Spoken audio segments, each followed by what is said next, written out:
Yes. Episode 709. Or should I say, hola, happy, Feliz Cinco de Mayo. Oh, look at you. This is a very, very exciting holiday for Americans who love tacos and Right. margaritas. I'm like, does anybody outside of I lived in Southern California and they went hard on Cinco de Mayo because it was like. It's like all of your favorite things. And we had really good Mexican restaurants. Yeah. Mm-hmm. Well, I remember when I did Road Rules Viewers Revenge, I was on there with a guy named Shane. You may recall the hilarious Shane from Road Rules. Mm-hmm. And his birthday happens to fall on Cinco de Mayo, but he insists on calling it Cinco de Shano. So now I associate the 5th of Shane. Yeah, the 5th of Shane. So, if you follow him, wish him a happy birthday. It should be Shano de Mayo. Shano de Mayo. Yes. Shane of May, because he's like him. You are all so month right. long. I mean, I don't want to change a good thing. Right. It did have a ring to it, I will say. Yeah. And this, what do I know? Yeah, right. As white as they come. Shano. Over here. No Spanish. How is Sarah Louise today? Sarah Louise is good. I did another ski mountain ski givers closing day. Was it as good? It was, Susie, I'd never seen anything like this in my life. Like, I thought Keystone was like an amateur hour compared to what Vail closing is. Right. But, I mean, first of all, to go to the mountain, like the part of the mountain we did, you have to like ski over to it, to that area. So you have to like be good enough to get over there. Which, yeah, right. Already hard enough. It's like all of my favorite things combined, but somehow it's overwhelming to me. Like, it's too much of a good thing. Too much of a good thing, I think. It combines POW, I love. POW, with, yes. Shenanigans. Love those. It's almost like a Coachella-y festival scene. Costumes. Halloween. Like, I'm like, this is all my favorite stuff. This should That's so true. But it was like, I realized that I like something when there is an activity or something that you're supposed to do. Concert, you listen to the bands. Go trivia, there's an action. Like this was like hang out and everybody's boozing. And I don't do well with that. I was like, I need a little structure. And I didn't know where to stand or what to do. And it was I loved it. It was so much fun and fun things to see. But you felt like you should be making a craft or something. I didn't know what to do with myself. I was like, I guess this is why people drink. Like yeah. Right, and then I saw the line for booze. I'm like, well, I'm not standing in that. So here I am just like, I'm surprised you didn't come with a flask or something. Well, don't think I didn't get all into it with Eli about this, because he had said it was like I don't know, semantics or like, I don't know, miscommunication, if you will. But he had sent a message to his brother-in-law and sister who we were going there with, and they said like, hey, what would you rather have, like wine spritzers or something like that, or sake? And I was like, oh, out of those two, I'll take sake. So then Eli packed stuff for himself. We have those little travel size 2-ounce bottles of booze that you put in your little pocket and airline style. And then we get out there and I'm like, oh yeah, let me have whatever you got. Where's the sake? And he goes, well, I just brought these for me. And he was like, yours is, and I was like, whoa. You didn't say I'm only allowed to have, it wasn't like, I thought we were saying out of those two, which one would I like better? So I had to wait until he made you commit to that choice. Yeah, I didn't know I was committing. And then he's got all his pockets are all stuffed with Maker's Mark. And I'm like, fucking share. Good to know for next year. Yeah. And I said, just so you know. And when I started announcing this, his sister wasn't it was like, mm-hmm. So I feel like, I was like, oh, this is a thing now. Okay, good. I got support. Eli. Come on. I feel bad for people. In there. He's just going to be like, Sarah, why are you being like an alcoholic? No, but I feel bad for people that hold this strong line with you, because this will come back to bite him in the ass. Oh, 100%. He will one day need a sip of something. Oh, he ain't getting nothing. I go like... And Sarah, ADHD, I forget everything. She will never forget this type of thing. She'll be like, on the day of our Lord. Oh, you need a sip. Huh, I remember a time.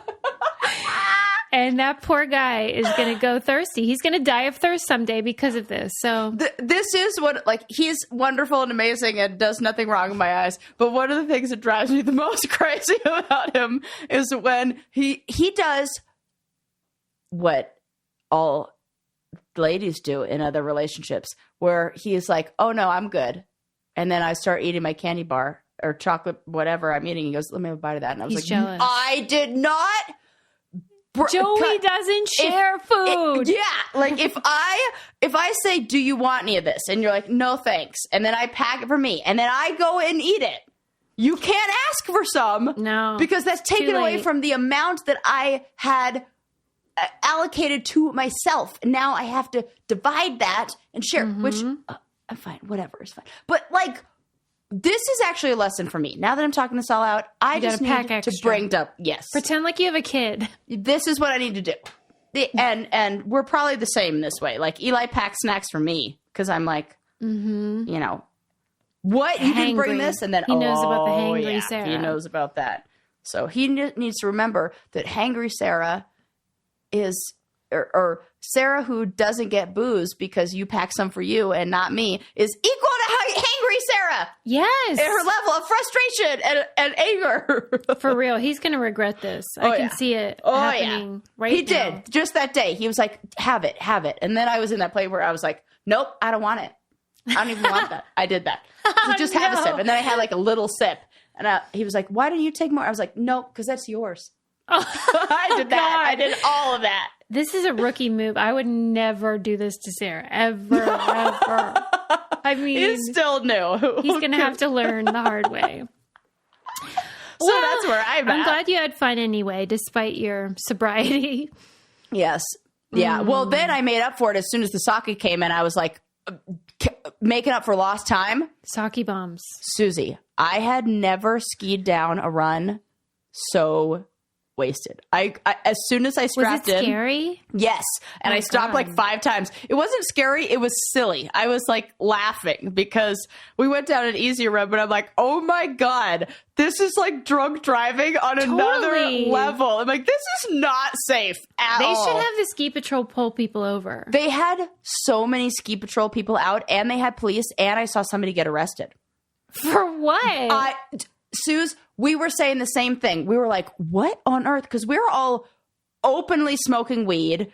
Everybody's drinking. I'm like, what? It's just lawless.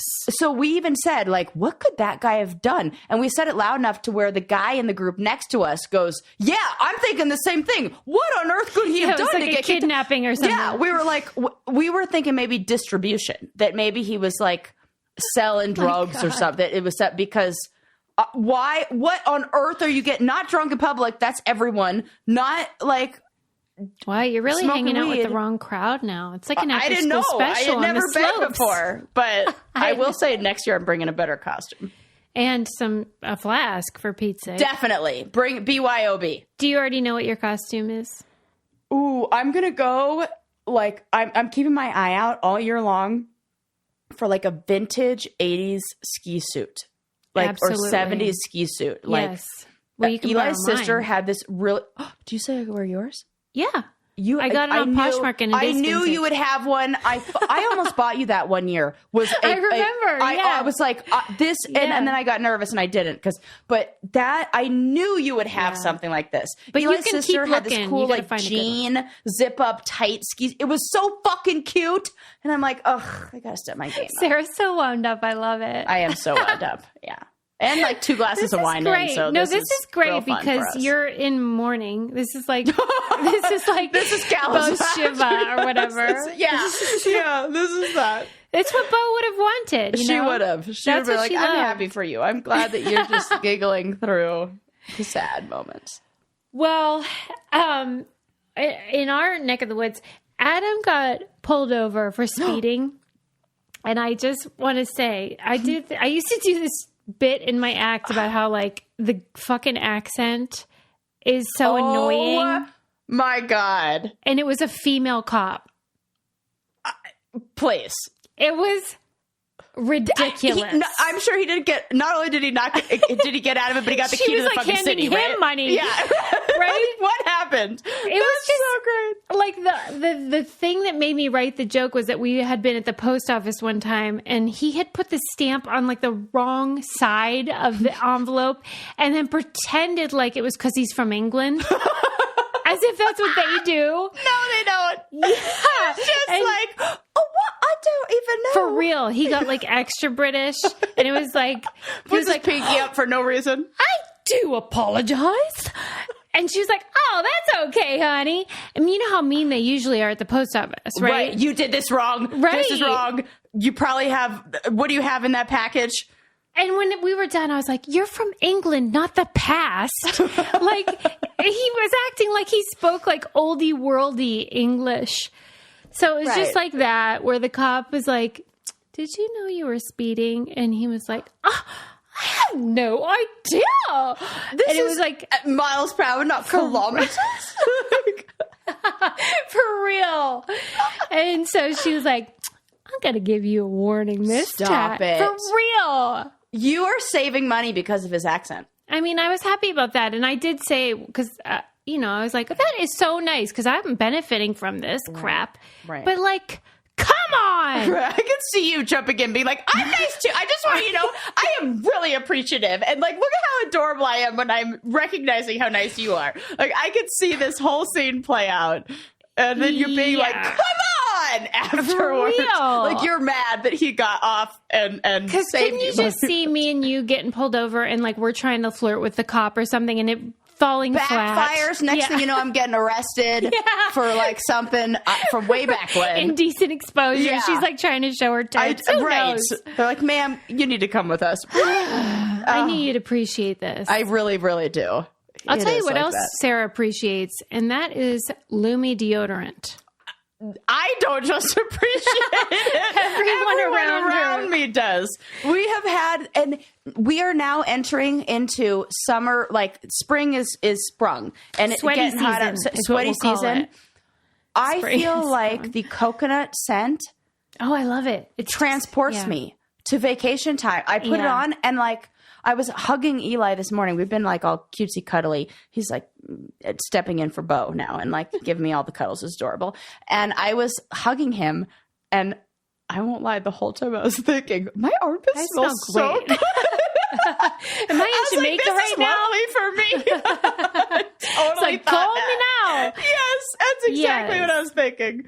Well, because, I mean, it's hard to find a good deodorant, but it's especially hard to find one that's not like the garbage you can normally find. This is different. This is new science and new technology that we have developed. Technology, whatever they used, science. Yeah. Maybe that.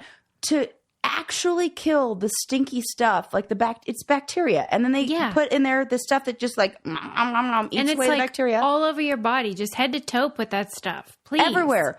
Stinky belly button? Put a little Lumi deodorant in it. Stinky feet? Rub that cream on those feet. Your private parts. We all know what happens down there. Your balls Handle stink. it. Your balls stink. Yes. Okay? And sometimes your lady bits. So handle it. And also, if you have sensitive skin, this is just anecdotally from my son. Yes. He used to say that like regular deodorant made him hurt, like it stung. Yes, it does. And so he can only use Lumi because that does not sting. It doesn't make him uncomfortable. So that's good to know. Yes, that's a big one, and he is definitely going to tell you. Right. Some people use it in between their thighs or under their boobs, anywhere you sweat. Yeah. Right. So you can get a deal. Here's what it is. A special offer for our listeners. New customers get $5 off a Lumi starter pack with code BRAINCANDY at LumiDeodorant.com. That equates to over 40% off your starter pack when you visit LumiDeodorant.com and then use our code BRAINCANDY. You'll love it. They have tons of scents too, not just coconut. Let me see what it says. Mint cucumber. Oh, that's tangerine, that's a lovely one. Lavender sage, fresh alpine. What? What? Fresh Alpine I is was new? just going to say, I can't believe Sarah didn't try that. No, because that was not available when I ordered that's the a set. new one. Maybe Yeah, that's a now new I'm going to one. need that. That sounds like. It sounds like the slopes. Right. Is what that sounds like. That Sounds like Fresh very much Pow. us. Totally. They should call a scent that. Fresh Yes. Pow. Oh my God. Market that. All right. I know you've been jealous of my documentary watching. I have another recommendation, which as soon as I put it on, I'm like, Sarah would love this. Oh, I love This that. is on Amazon, and it is the Judy Blume documentary. Judy Blume Forever. That's what it's called. That's an appropriate name for it. Did you read her books growing All up? of them? Really? Yep. Are you there, God? It's me, Margaret. Hello. Yeah. Deanie, did you read that one? You might have loved that one if you didn't read it. That was the one where the girl had scoliosis, but it's most famous for having like a masturbation elements. Oh, yeah, I'm sure. Yeah. Yeah, that sounds right up your alley. That sounds right up my alley. Yes. If Because it you're felt like I was learning, but also like it was like taboo material. Well, right. And that's kind of what Judy's whole mission seemed to be, was that she really resented that she felt that adults kept secrets from kids, and that as a kid, she just felt like, why are there secrets? Why is everything so like almost shame-filled kind of thing? And so she wanted to write books that spoke to the interior world of young people and those thoughts that they have and those questions they have and those urges they have that are totally normal. Yep. And do it in a way that just felt authentic rather than, oftentimes you'd have these stories that they didn't end well. Like the book she wrote for older kids. I think there was one called Forever, and it was about like your first sexual experience, your first boyfriend or whatever, and how those stories tended to be like almost like admonitions, like don't have Cautionary sex. tales. Yes. And hers was just more about like how it can be nice and special, and it doesn't mean you're going to be together forever and whatever. Yeah. She's teaching kids. It felt like, because I was just looking at the list of books that she wrote, and she wrote Tales of Fourth Grade Nothing, Super Fudge, like these ones that I remember. I bet you related to her books a lot. Yes. They like, I can't remember if it was in Super Fudge or Tales of Fourth Grade Nothing where the turtle dies. Like something happens with the turtle. And it taught me that it was okay if I make a mistake and don't feed my turtle. Like whatever it was like things that kids experience, and you don't have to say it, but it plants a seed. And it showed that like people can make mistakes and do silly things like and mess up, but your family will still love you. And it was about acceptance. And I fucking loved her books. Yeah, it's kind of like the Mr. Rogers model, but for older kids. Yeah. And young adults. Yes. Like this is just going to happen, and let's just see what happens That's what it means to be a person. Yes. It's person stories that felt very comforting, and I did relate to so many of them. Yeah, you would love it. And she's such a doll. Like she just is so cute. And so like the authenticity of her books comes through in her as a person. And the film did a really good job of showing how much she meant to her readers and how they saw her as like a confidant, and they would write her letters and she would write them back, and she developed relationships with a lot of her readers that's really were great. Cute. Like, I mean, Are You There, God? It's Me, Margaret was really I can't believe that impactful. was relatable though, because I didn't. The crux of that story is that the girl feels like behind, like everyone's developing before her. Mm-hmm. Were you one of these kids that like really wanted to get your period? I sure as heck didn't. I did recognize it as a marker, like you're a woman now. That was the like sentiment, like the mental thought behind it was, when you get your period, you're a woman. I would think it's the same, and that becomes almost like has its own like folklore and like, I don't know, feeling around it in the same way. I would imagine it's like on the day that you have your bar mitzvah, like you're a man. Like it's like this build up to this moment that everybody's talked about. And like I got like the witchy family who's like talking about this for forever. Like my brother lit a candle. It was like a whole thing. So I'm like, I'm not complete. I'm not a woman until, and I think also when I had experienced many things that were outside, like beyond my years in traumatic ways, like maybe was exposed to things that felt more adult. Yeah. This felt like, let's just get there. Let's just, I don't know what I thought would come with, you know. Yeah. Like why delay the inevitable? Yeah. I'm already there mentally. Yeah. Kind of. Yeah. Let's just do this. Okay. I see that. Yeah. It felt, and I think I was not behind, but I think I started my period in 6th grade. I think it's like right in the middle of the pack. Yeah. Yeah. Mm-hmm. Right. Mm-hmm. And everyone sort of remembers that moment and everyone has stories around it. And I'll never forget the girl who got it first. That's what they were saying in this film. I could tell you her name I can right too, now. but why? Why is that so significant? I don't know why. It's like the things that stand out are not what you'd expect. Like I remember first girl to get her period. Do you think, because I know I feel the same way, like you remember it and you think that they are sort of more womanly than you are? 100%. Like she's wiser. She knows more. She's seen more. What do you think it feels like when you are that girl, though? Oh, so like you want to hold on to that child, and she expressed this, that you want to hold on to that childhood bit. You're not ready to do that. You feel like you are pushed into something you're not ready for because nobody else is doing that too. And you ask around, and people have that reaction of what? Really? Right. And I remember that year she had a really awesome birthday party. And she always does. Right? She totally always does. Why is that a thing? Why is that? God, could I write a Judy Blue book? No. Are you Judy Blue? Just the wine talking. I think that's why she connects to her readers. Yeah. Is that feeling that you... Because she, right. We all know. She encapsulated an honest, true feeling that... Yeah. A lot of people have. Yeah. And I remember being, like recognizing that the ways that they were addressing the period, like the tools they were using, like they were not even pads. They were those outdated. belts. Sanitary belts. Yes. Yeah. I remember reading that and being like, oh, that is so old timey.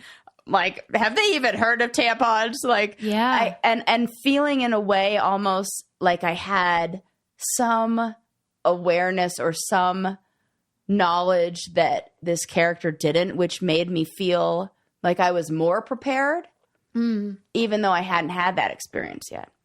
They sort of acknowledge that in the film where they say, I don't think Judy was trying to be timeless. She was trying to be timely. Yeah. She was trying to address something that was missing at that moment. Totally. And that she was so effective at being timely that she became timeless. Oh, I'm getting goosebumps 100% because the part I will never forget was when she had to ask a friend for one of those sanitary belts or something. And some other friend like gave her something or somebody. And I can remember the first time I had to ask a stranger in a restroom. We've all been there. We've all been there. And that is like... It sucks. Why? Why does it suck? Because of what society, the patriarchy has fucking done to periods and the belief on. I will never forget. I was on the challenge once, and there was I will not say who it is, but there was a male cast member who was thinking that he was shit talking a female cast member because he said, "Oh yeah, I remember we were like she came to my house for a party or something like that." And he said she was on her period and left something in the toilet and everybody knew or something like that. But what he was hinting at was that she had to do what all of us women have been there and had to fucking do. And that's a make your own tampon situation. Yeah. And then sometimes but like if you had to ask somebody, if you had to ask somebody for a Band-Aid, there's no shame. Hey, no do you have shame. a Band-Aid? No but shame. it's the exact same function. Yes. And there was so much shame around this. And there was so much, I remember hearing that story and so quick being like, nope, I know where you're going with this. And you don't get to tell that because that is you don't have any information on what I know exactly what happened with that. Yeah. And I don't want to hear the rest of your story and how you think this is something you're going to make fun of her about. No. Because that has been something that we've like teased people about. Mm-hmm. And it's really all those dudes who need to read some fucking Judy Blume. Yes. I mean, it really does open your eyes because these are universal experiences. Yes. I'll tell you something my body loves, and that is honey love. Love. Bras. Love. I took some photos that I'm going to post of my pants and the amazing bra. Yes, and that is And at first I was like, should I be posting photos of my bra? But then I was like, this is it's enough really coverage. nice. Yeah, it's like a bikini. It's super supportive. So but it's they like a look sports sexy. bra. So then I'm like, what are we doing? Is it sexy or is it supportive? But it's both. Right. It is both. Their bra is so amazing. Mm-hmm. I forget its name. It has like a name that I wanted to remember, but now I'm It's forgetting like a sports bra that makes it look like you have two boobs, not one. Not a Una. Right. Yes, and their leggings are my absolute favorite of all time. And I double checked. I know Bo's not around anymore, but dog hair does not stick to it. It did pass the test. I was like laying on the carpet and I got up. I'm like, oh my God, these things it's like do repellent. that. And what I don't know what it's like tightly woven material that like sucks you in all the right places. Yeah. Where the seams are, they've got the pockets on the side. They're great for traveling. You can keep all the stuff you need right on your person. Yeah, the shapewear is amazing. The Superpower short, I think it's called. It doesn't like roll. You know how sometimes shapewear like rolls on you, and then you have a bulge after roll, and you're like, excuse me. I thought that was the whole point of this. It sculpts and smooths, super comfortable, super high quality. Treat yourself to the best shapewear on the market and save 20% off at honeylove.com with code BRAINCANDY. Use code BRAINCANDY at honeylove.com. Sarah, I'm going to encourage you to post that picture of your I'm going to do it. Sports bra. I'm going to do it. We all deserve that. Yeah. Yeah, it is like wedding dress. Like everybody's like going to weddings now. Mm-hmm. And I'm at the age where a little bit of shapewear underneath just makes you feel doesn't hurt. Well, and it does. That's the thing. Even if you look the same, let's say it doesn't even change how you look. It's more just like I can bend over and tie my shoes without thinking I'm flashing though. Yeah. Like you just feel like everything's under control. Everything's like in where it should be. And like no breeze is going to like expose me to the whole. Yeah. Yes. And again, universal experience. Yes. And the thing that I took away from the film, though, too, is that Judy Blume was sort of an early advocate for freedom of speech and being against book banning, which has I was going to ask you that question. Are any of her books banned? Oh, yeah. Hers are always, to this day, still high at the list because she acknowledges human physiology, basically. You know what I mean? This isn't like hot and heavy. This is just sort of life. And I just want to encourage you. You have a vagina. There's a penis. There, come on. I understand, if you worry about what your kids are exposed to. I get that concept. Yes. But if you fear information, different points of view, indoctrination, book banning is not the solution. I'll tell you what is good parenting. Yeah. Awareness. There was a girl in the film that they showed who said, my parents can say I'm not allowed to be exposed to certain things, but other parents shouldn't be in charge of that. So one person being offended by a book shouldn't preclude other kids from reading it. If you don't want your kid getting that book out, they shouldn't get that book out. 100%. And that different ideas are not the enemy. Right. And books are not the enemy. Book banning is ineffective. Totally. It doesn't do anything about restricting information to our children. No. All it does is stigmatize certain people and points of view. And that's not who you want to be, right, people? Right. You don't want to be that person.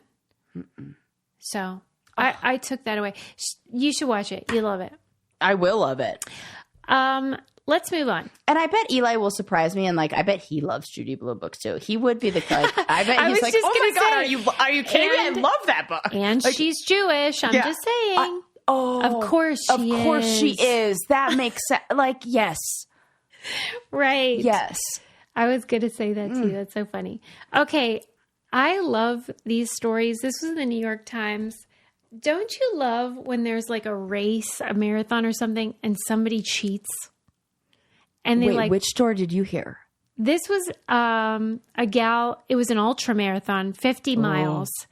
And she hopped in a car for a couple. No. Yeah. No. I love it. No. Okay. There's so many layers to this. Okay. So in her case, this is her version of the story. This is a 50-mile ultra marathon, and she's an accomplished runner. It's not like she can't do it. And that makes me more like, wait. Had flown in. This was in England. She had flown in from Australia the day before. So she claimed she was jet lagged and groggy and whatever. And and then she decided to quit. She had it. She didn't want to do it anymore. White woman? Oh, yes, of course. Okay. Go ahead. This wasn't a Kenyan. Right. And this screams white woman. So she hops in a car and goes 2.5 miles to the next checkpoint and to tell them she's quitting. Yeah. And at the checkpoint, I'm sure she doesn't tell them that she got there by vehicle, but they say like, don't quit, like keep going. You can do it. And so she's like, okay. Mm-hmm. And so she did. So out of 50 miles, she ran 47 and a half of them. Shit. Right? But she also said, I was running. I let people pass me because I knew I was an unofficial participant at that point. Okay. Fine. Good. Except when you get third place, you don't take the trophy, you ma'am. Don't. Oh, no, you do not. What? She couldn't help herself. She couldn't help herself. For Christ's sake. I get it. I do get it, but it's so funny. I mean... they're handing you, right? You did this, and then they're handing you the trophy.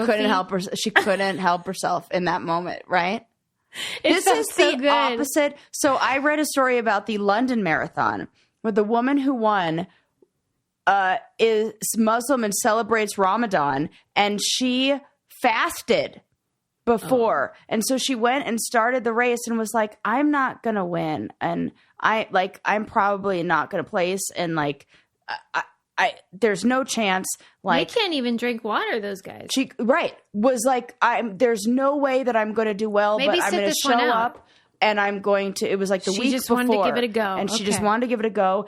And you can hear the.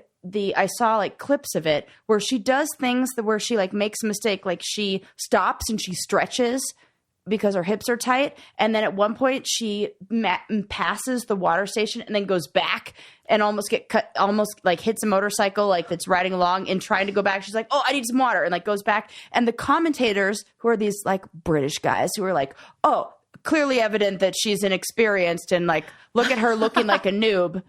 She fucking wins the whole thing. How is that possible? Because she was just like got into a stride and was like, I think I got it. Delirious. And just she won the whole thing. And it was like the opposite of this story where she's like, I can't do it. I'm probably going to win. I'm probably not even going to finish. I can't believe that. And she That's won the whole unbelievable. Thing. The video of it and the video of the decisions that she makes along the way to like care for herself and her body, and the way that the news reporters talk about it, like they're putting her down. It feels almost like because she's a black woman, feels almost like how they talk about Meghan Markle versus like, Kate Middleton kind of thing, where they're like, oh, clearly she doesn't know what. And then she fucking wins the whole thing. Oh, I loved it. Wow. Loved it. It was the opposite of this story. Boy, that's embarrassing when I think about how I probably can't run 1 mile like, with water and food. Wow. Yeah. That's embarrassing. Yeah. I mean, in the article, she said all the things I said about how like she was going to quit. And then she did apologize and was like, I'm sorry, I'm a doofus. Like That's good. Yeah. But she kept calling it a miscommunication. No. A miscommunication it implies that somebody said something that you heard. Nope. That is a failure to communicate. Right. You didn't tell them that you had drove in a car. Doofus. No, I'm sorry. That doesn't count. So that is what you lead with. Hey, I'm sorry, I quit. Like I just got drove caught up in here. the moment. I get that. Yeah. I get it. The trophy was really nice, whatever. But I do love the cheating ones. And in the article, it had a few other examples of like someone who took the subway like during the race. And some people are more intentionally trying to. It's really bad. And like for what? And I hear there's what? I want to say it's the Ironman now where you can pay like an extra fee. Excuse me, I burped a little. You can pay an extra fee to have. It's like a concierge service in a way where they set everything up for you. They do everything but fucking run the race. Like, I mean, they might even. Oh my goodness. Do a few laps for you. That's like silly. It takes out all of the, it's ridiculous. But I don't feels like understand Everest the point. climbers. Yes, it does. That's what it is. It's people who are box checkers, but don't care about like the actual experience. Yeah. The point of it is this is the destination, not the overcoming. journey, people. Yeah. And the only reason that people would do that is to tell other people, like for bragging rights and to tell other people that. Right. I suppose because there's no way you could feel that pride. Right. I did not feel that when I did the Machu Picchu Trail and had Sherpas and people who were like porters carrying our tents. Right. I was like, no, this is cheating. It doesn't count. I even, when I was skiing the other day, went down to Black Diamond and like Eli was there and his sister was there and his brother and like brother-in-law. And they were all like, I went down it, but I did not turn. I managed to get down, but I did not turn in the way that you're supposed to. And then when I got down, they were like, you did so good. I'm like, no. That doesn't count. That's not the real thing. That feel like it's not. You have to do it right to feel like you're actually accomplishing it. But I could easily go around and be like, oh yeah, I've skied double Black Diamond. It's no big deal. Like, no. Don't you think it must be people for whom their value comes externally? External validation. Yeah. External. Your value lies in the externals. How good looking am I? How much money do I make? How fast did I climb this? What races have I done? I'll tell you, nobody says, oh, you know what? I'm going to stay in this marriage because he's climbed Mount Everest if he's an asshole. Fuck off. Those aren't the things that matter in real life. Nobody go, oh, you did that? Oh, then I guess you are a wonderful person. No. Yeah, it's people who are looking just for people to be like, wow, that's amazing. Right. That's all that they need. They don't actually need to do the thing. Right. That is chasing the wind.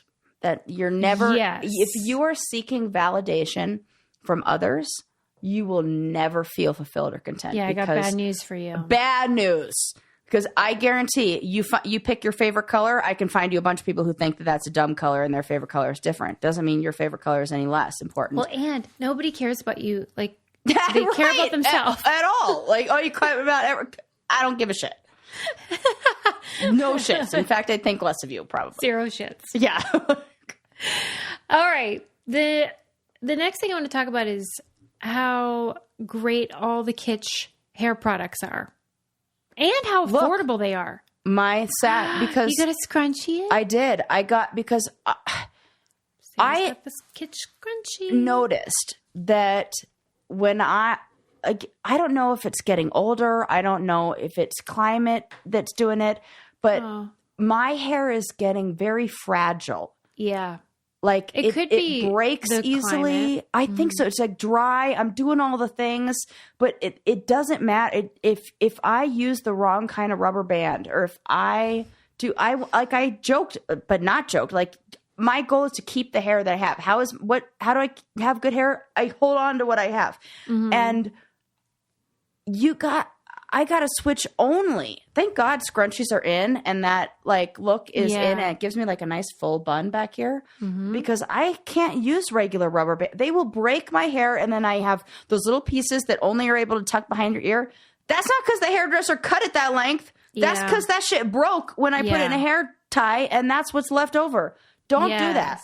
Yeah, the Kitsch products are designed to protect your hair. So it's the satin pillowcases, the satin scrunchies. They even have an eye mask.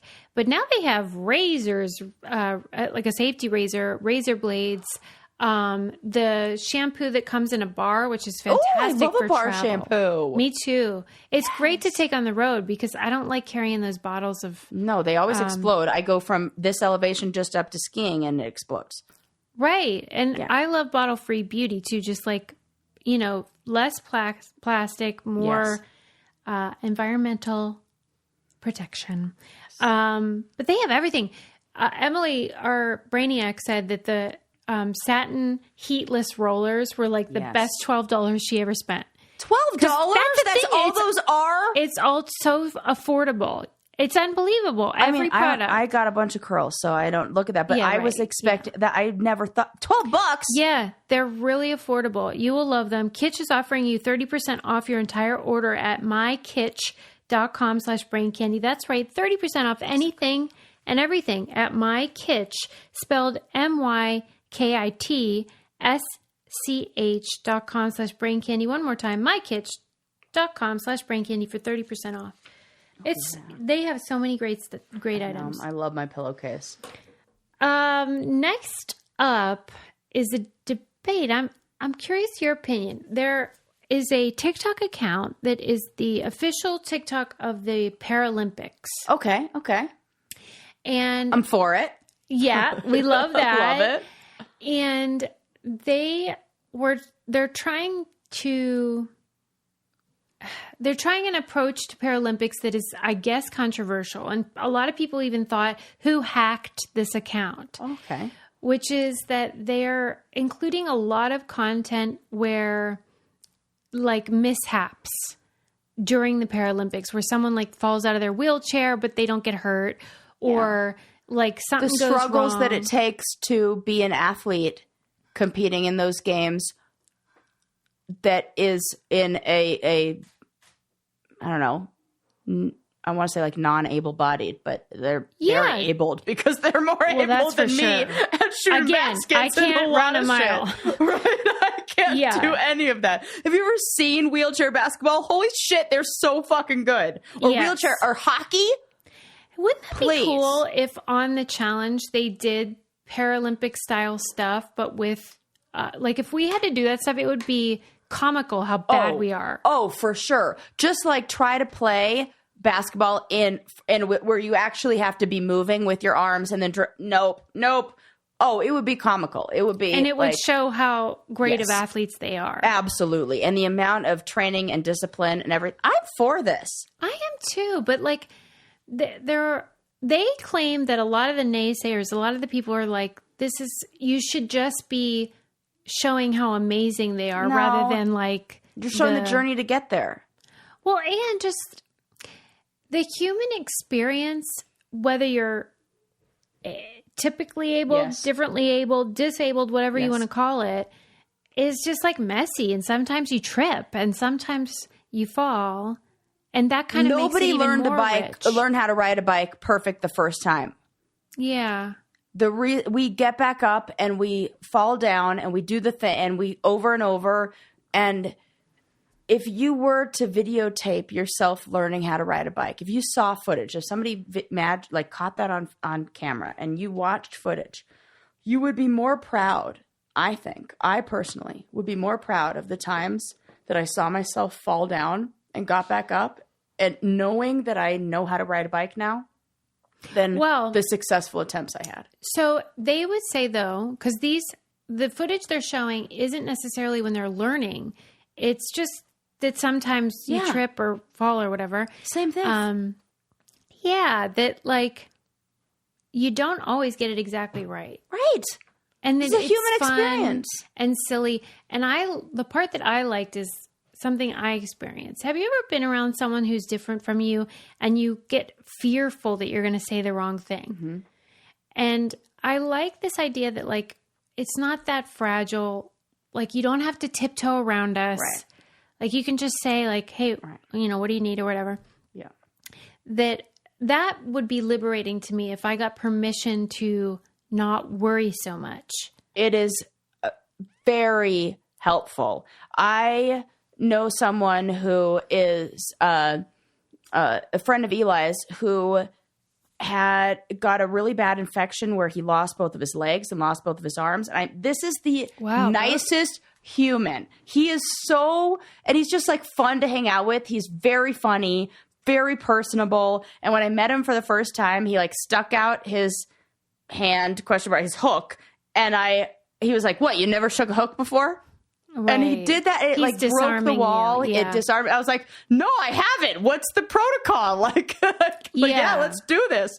And it made it so it was okay for me to be incorrect about things and to talk about and be like, oh, that's different. That, and it's just, I love that. If you're listening, Gen Z, I would suggest that you get this attitude about all types of people. Like if they get it wrong, they say the wrong pronoun, if they say the wrong any word, it doesn't have to be an indictment. No. Or a condemnation.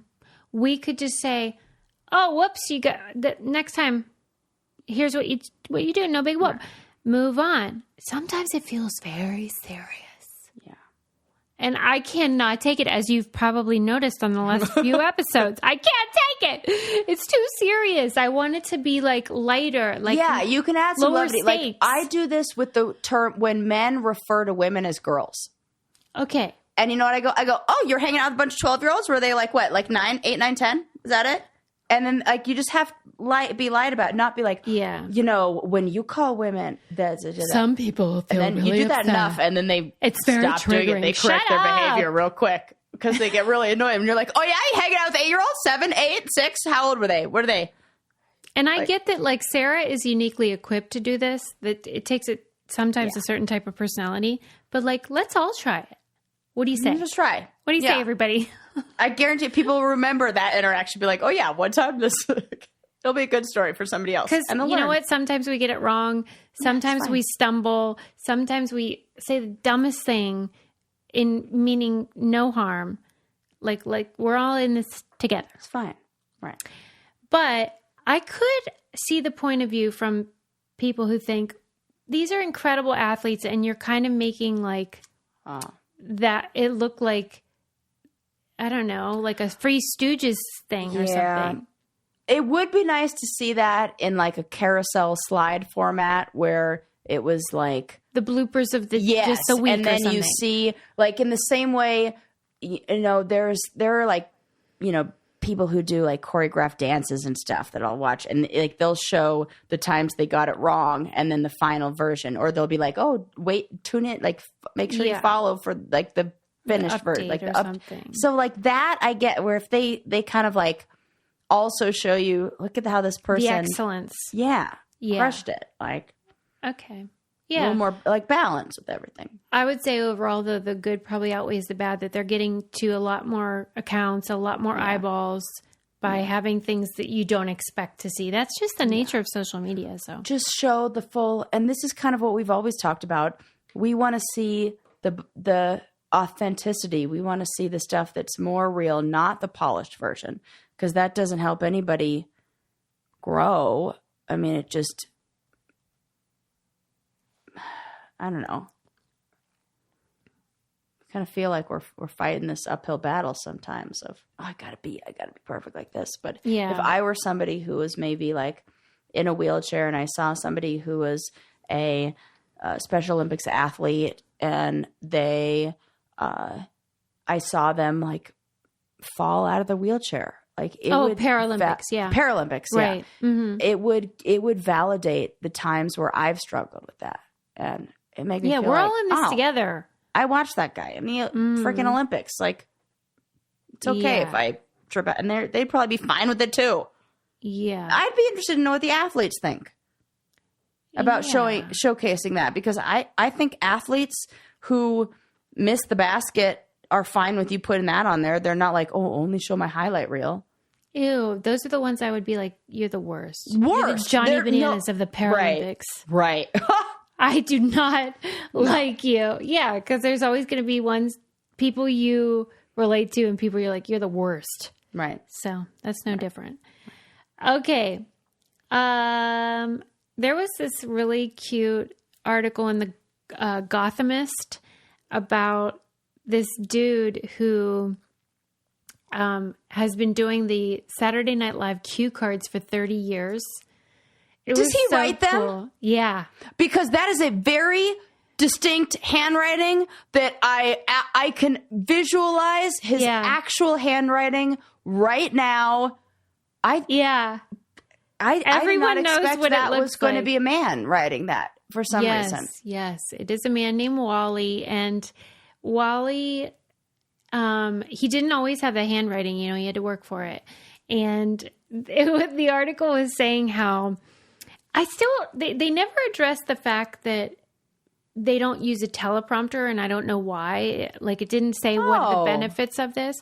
Although I was talking to Adam about it, and he said he was talking about aircraft carriers, and he was saying that on these huge ships, they have like 250 aircrafts, and you have to coordinate, like, they're all in different levels, and there's like one elevator, and you have to like figure out all the logistics, and it's like a puzzle kind of. Mm-hmm. And that you would think maybe they would use a computer or something, but they just have a table and they just move the ships around manually, like little model ones.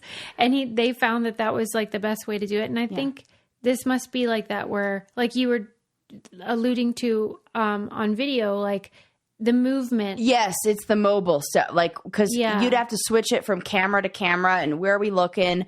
But if you're just like, that guy could walk over to the other camera and position himself. And if it's a free, like the mobility camera, of it is just better, probably in general, but especially for a show like that. Mm-hmm. But it was saying how, like for the opening monologue, it can require up to 300 cue cards. What? And he has to hold them, and that it's so and heavy. Like not laugh.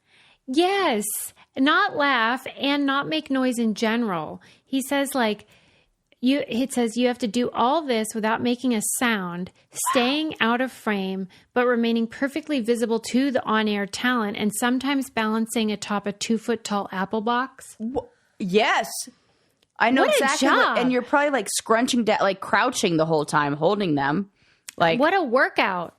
What a workout. And you have to really understand the cadence of the person, which changes each week. Yes. And so you have to be on it. Like, you have to be, you know what? I bet he's a very balanced, like, centered, even-keeled person, because so much of that job is being present. And the thing that is the most beneficial for our well-being is staying in the present moment and being fully present. And I think that because his job was that, you are going to have, as a result, somebody who's very easygoing, balanced, and present, and probably a really good guy. They say that, like, I think he did a sketch, when he first got hired, and they knew they wanted to keep him because, like, he was very nervous and his whole body was shaking, but his hands were still, and the cards never moved. They're like, that's so our guy. That's so cute. Can you imagine? I just think about a little Wally. I don't know why he's tiny in my mind. He's a short king. In reality, he's pretty imposing. He's a stout, like, New Yorker kind of guy. Yeah, he looks like a proper New Yorker. And I just, like, am enamored with him. And I mean, what a way to find your niche. Yeah. Just like, he kind of like happened into it. If you want to follow him, he's on Instagram, and I don't know why this is his handle, come to think of it, because his name is Wally, but I think it's NYC Nico, Nico. Oh, maybe that's his last name. It's not. It's Ferriston. I don't know. I have no idea. Then. But he's sort of like become a New York institution, and so it was really cute. Like, I think there's something really special about the people who do those jobs that are, I think, the same about long snappers in the NFL. What are those?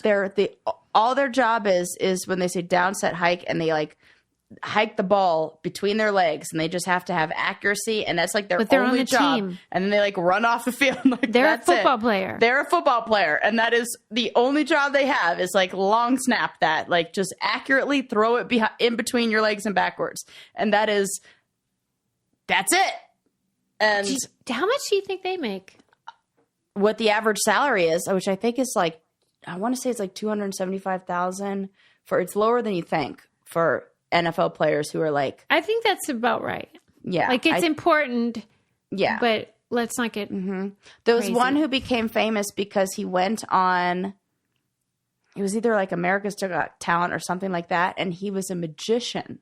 And he like, I think he got second place or like won. Like he was and his story is amazing. I want to say like his father was murdered or something like that. Like he has a crazy story, and like this helped him, and then magic on the side. It's like a whole thing. So I can't remember who it is, but it's a great I was going to point out how like you love magicians, but I'm like annoyed by them. I love them. But like, and how that's like the thing with me and you.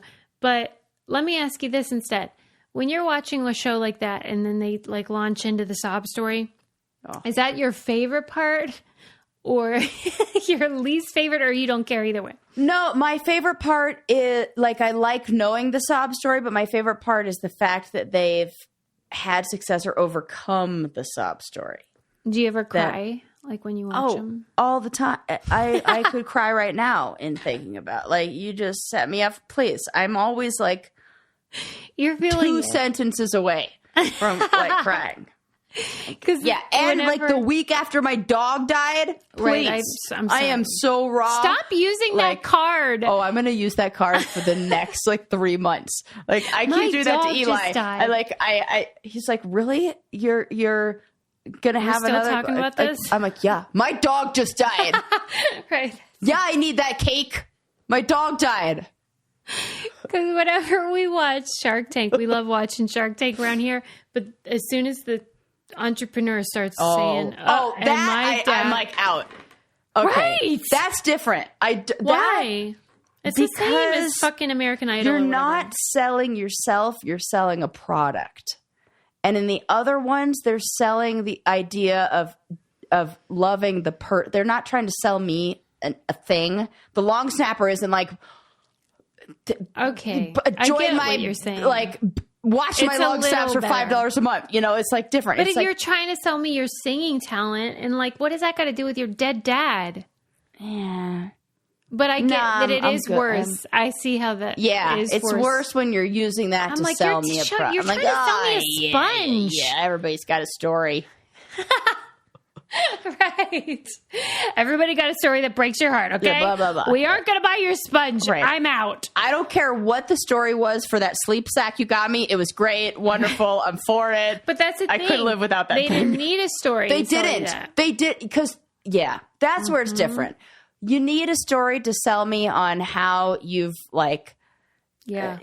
overcome and this was. I love it. The one exception I will say was there was a Shark Tank where they had they had these 3 kids on, and their mom had passed away from cancer, and then their dad and they had applied to Shark Tank with this cutting board, and during the audition process, the dad died from injuries related to 9/11 first responder illnesses. No, give those kids whatever that's the only cutting board I'll ever buy from here on out. It was the only Shark Tank. Send me a link. All the sharks went in together. Yeah, like, and your mom did, and your dad, please. Yeah. Yeah, from 9/11. Please.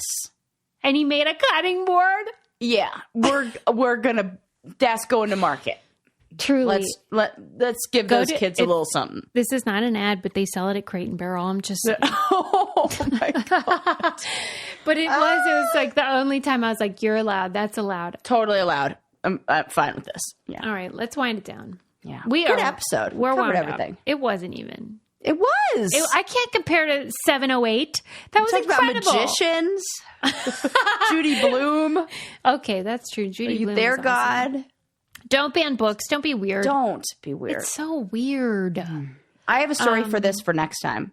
About weirdness? About the effects of banning things in ways that we don't think about from a bygone era, from times. My gosh, you are getting so good at these cliffhangers. I know, and it's what happens is that you and I talk about the material. I have like 10 things to talk about, but we only get to 3 of them because. And you know I love bygone eras. I know you do, which I can't just rob Susie. That's why I didn't say it, because I'm like, I need the full episode to talk about this. Yeah. You're gonna love this story / be upset and frustrated with it. It's a whole thing. 710 is going to be a banger, everybody. Yeah. So don't sleep on that. Yeah.